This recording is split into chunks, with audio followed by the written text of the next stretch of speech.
Haryana election scam, Haryana தேர்தல் முறைகேடு.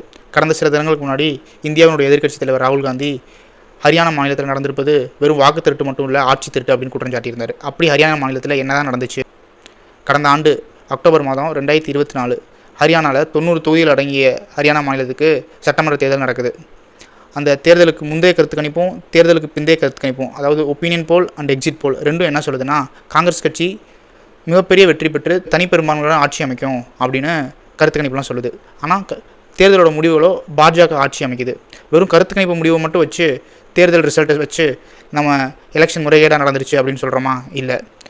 Counting டே அன்னைக்கு எப்போதும் காலையில் தபால் ஓட்டு என்றதான் வழக்கம். அப்படி ஹரியானா தேர்தல் கவுண்டிங் டே அன்னைக்கு முதல்ல தபால் ஓட்டை எண்ணும்போது மொத்தம் உள்ள 90 தொகுதிகளில் 73 தொகுதிகளில் காங்கிரஸ் கட்சி லீடிங்கில் இருக்குது. வெறும் 17 இடங்களில் மட்டும் பிஜேபி லீடிங்கில் இருக்குது.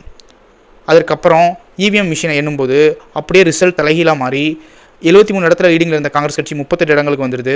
வெறும் 17 இடங்களில் மட்டும் லீடிங்கில் இருந்த பிஜேபி 48 இடங்களுக்கு வந்துடுது. இது வரைக்கும் ஹரியானா மாநிலம் உருவான நாளிலிருந்து நடைபெற்ற அத்தனை தேர்தலையும் postal vote and EVM vote, அதாவது தபால் ஓட்டும் இவிஎம் ஓட்டும் ஒரே டைரெக்ஷனில் தான் போயிருக்கு. ஒரே டைரெக்ஷன் எப்படின்னா, தபால் ஓட்டில் வெற்றி பெற்ற அதே கட்சி தான் இவிஎம் ஓட்டை என்னும்போதும் வெற்றி பெற்றிருக்கு. இவிஎம் ஓட்டில் வெற்றி பெற்ற கட்சி தான் தபால் ஓட்டிலையும் வெற்றி பெற்றிருக்கு.